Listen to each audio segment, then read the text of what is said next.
desire to support others to rise despite what obstacles they face led her to become the founder of the Rise Initiative. I welcome to the stage Rhonelle.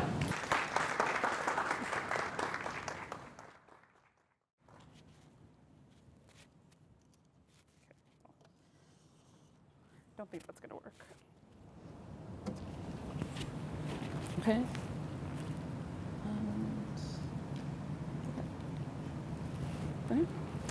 So hi everybody, my name is Rhonelle Bruder, and just to tell you a little bit about myself, what if I told you guys at the age of 19, I was a high school dropout, and I was a single mom living in poverty? What if I also told you that by the age of 19, I had survived homelessness, abuse, and human trafficking? And despite all of these experiences, I'm probably the happiest, most full of energy, and the most excited about life than I've ever been today.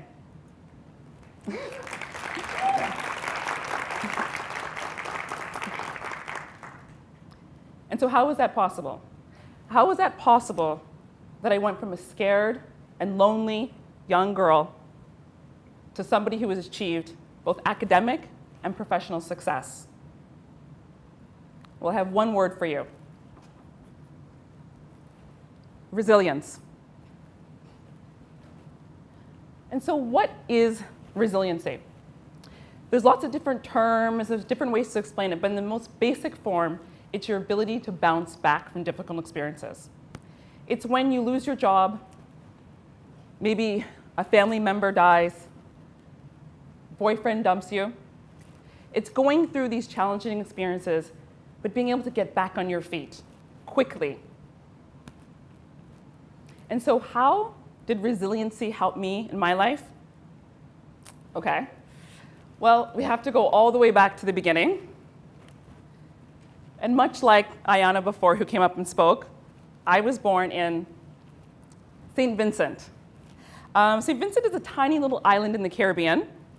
I was born there to a single mother with an 8th grade education, who worked as a maid to wealthy white families, which was typically what women did, black women did in St. Vincent at the time. My mom knew she couldn't afford to support her family, so she gave up her 2 youngest children. So at the age of 3, I was adopted along with my older sister and moved to Canada. That's my daddy. And growing up, I grew up in a small town, but 2 hours outside of Toronto. And much like other speaker that came up here, I was the other. In my small town, my sister and I were one of the only racialized people. And so I was constantly bullied. I was teased to the point that I had to physically defend myself from bullies on a regular basis. I'm not exactly sure why, but I just never felt like I belonged, even in my own home. I always felt that I was unloved and that I was unlovable. And unfortunately, my home life didn't provide much refuge because both of my parents suffered from mental illness. And so despite the fact that they loved their children and would do anything for them, suffering from mental illness, particularly in a time where people didn't talk about mental illness and there was a great deal of stigma, my house was one of dysfunction. And so going into my teenage years, I felt lost, I felt scared, I felt like I didn't belong, but mostly I just felt a pain inside of me. I didn't know how to talk about it. I didn't even know how to speak to it. And so I just kept it to myself. Until I came to a point that I felt that I just couldn't stay in that town anymore. And if I stayed one more day, I would kill myself. So I dropped out of high school and I moved to Toronto.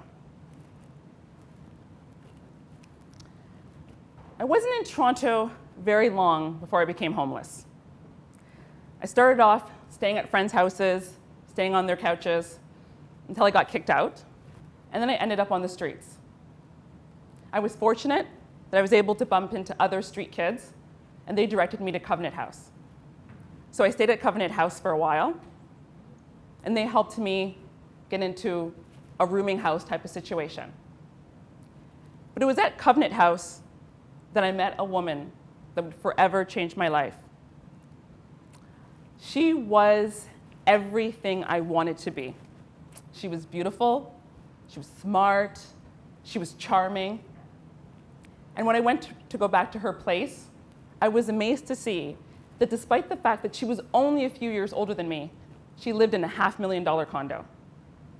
And so, to my teenage self, naive, insecure, I wanted her life, and I wanted to be her. So when I asked her how I could have this, she said, "No problem, Rhonelle. It's easy. I'll show you how." And that was when she introduced me to the man that would be my trafficker. I'm not going to talk too much about him because the story really isn't about him. It's about my journey. But I think it's important to say that when I met him, he was everything that I needed him to be. Much like predators are, he was able to read me like an open book. And so he became the father figure that I wanted. He became the boyfriend that thought I was the most beautiful girl. And so when he told me that to have a perfect life, all I needed to do was dance, I thought, okay, I mean, it's not so bad, right? And it was only going to be for a short period of time, until we saved up enough money for that condo. So I started dancing. I was given a new name, clothes, told how to walk, how to talk, how to think. I went from city to city across Ontario, working in clubs, staying in cheap motels, dancing 12-hour days, working to make my quota. And my trafficker never hit me. So he was never violent, but I knew that if I didn't make my quota, I would disappoint him. So I was so overcome with shame and guilt because I didn't want to disappoint him. I didn't want to lose him, that I would work myself to the bone.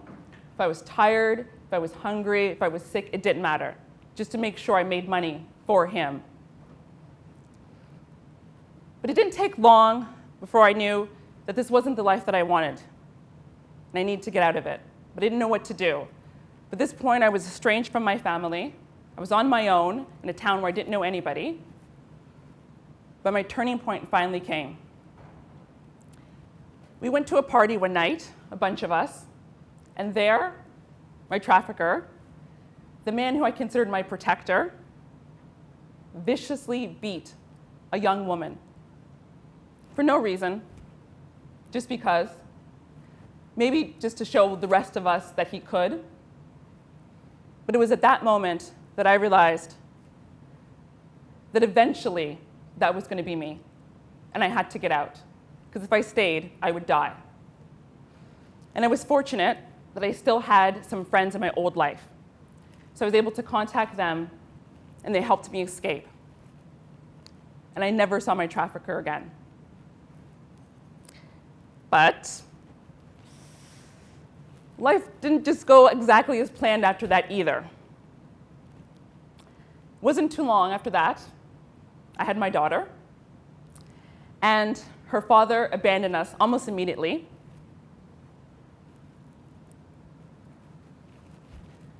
But having my daughter sparked something inside of me, where I knew that I wanted a better life, not just for myself, but for her. And so I went back to school. I earned an honors Bachelor of Science in Health Administration. I started working at CAMH as an analyst, enjoyed a successful career in project management, went on to go to the University of Victoria to earn a Master's of Science in Health Informatics.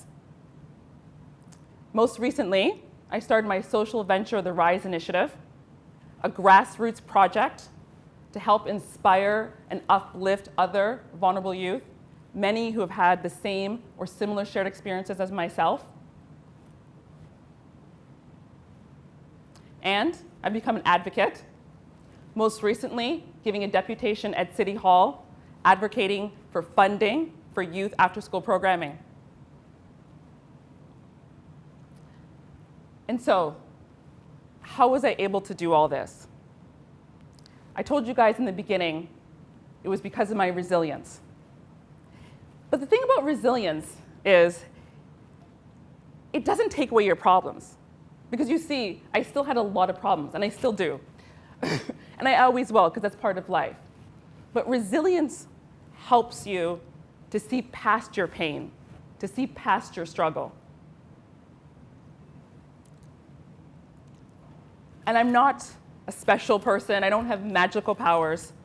So for me to be able to do this means that anyone else can. It's just a matter of tapping into something that we all naturally have. We all have resilience. We just need to strengthen it. And so, based on my own lived experiences and the research that I've done, I've come up with 3 keys to strengthening your resilience. Number 1, change your story. So you know when you have a bad experience in life, what do? We replay that experience over and over and over in our minds.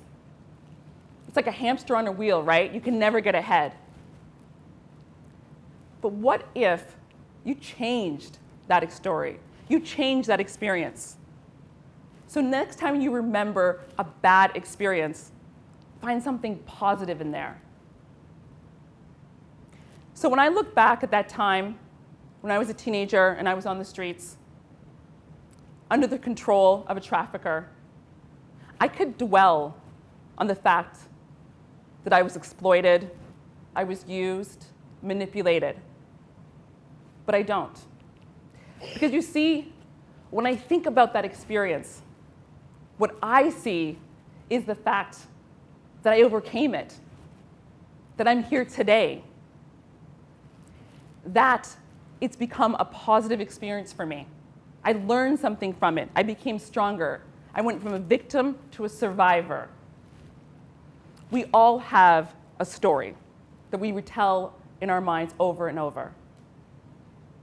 So make that negative positive. I know it might seem hard, it might seem impossible, because there's some traumatic experience that you can't possibly find a positive. But I'll tell you, just the fact that you're here today is a positive. So no matter what you've experienced or what you've gone through, you have a positive in that experience. Number 2, face your fears. I know this one is hard, because fear is a powerful emotion. It holds us back from doing things we want, asking for a promotion, maybe asking somebody out on a date, starting that business you've been talking about for years. Why? Fear of failure, fear of rejection, fear that you're not good enough. Fear will hold you back from achieving your true potential. So, face it. When I decided I wanted to go back to school, I was a high school dropout. I had no idea how I was going to go from there to finishing university. So I decided I was just going to take some classes and try to get my GED. And so that's what I did. I went to school, I just took some classes for my GED. And it was hard and it was scary, but you know what? As soon as I passed that GED, I had the confidence to apply for college. And then I got accepted. And then when I got into college, and I finished it, and I graduated, then I had the confidence to go and apply for university, and so on. So you're not going to be able to overcome your fear overnight. But if you try small, incremental, little things to slowly face whatever fear you have, maybe it's public speaking, whatever it is, face your fear. And lastly, and I think this is probably the theme of the night, be kind to yourself. So we, particularly as women, are hard on ourselves. We're always telling ourselves we're not enough. We're not good enough. We're not smart enough. We're not pretty enough. We're not thin enough. We don't make enough money. Our house is not nice enough. We don't have a boyfriend or a husband. We just don't have enough because we are not enough. But that's toxic. And that type of thinking gets to your soul.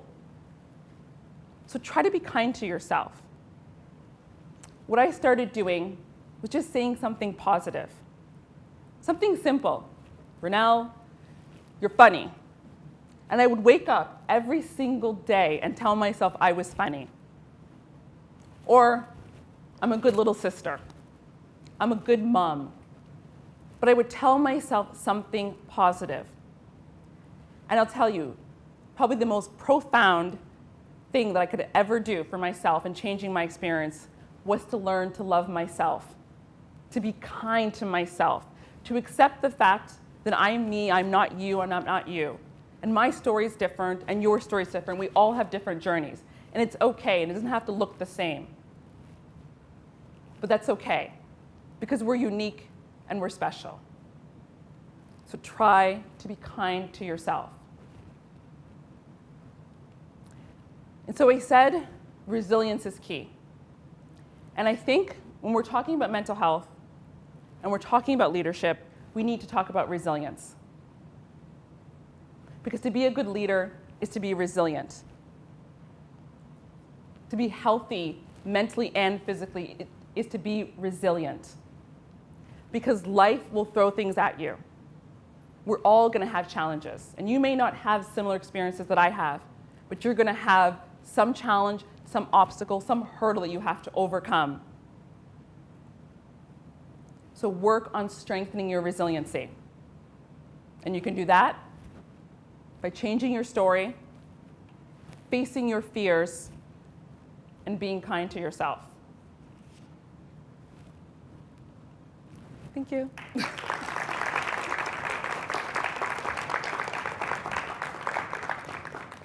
And I just want to say, you guys want, this is my website, so www.rhonellebruder.com. You can follow me on social media. These are my handles. I have business cards if anybody wants one. You can come and talk to me. And I think someone mentioned earlier, but there is a crew here of students from Niagara College, and they're filming a Me Too documentary talking about sexual violence and trauma. But they also just kind of want to know your perspectives, being at this conference and what this means to you. So if you guys are interested, you guys can go to them and talk to them. So, thank you.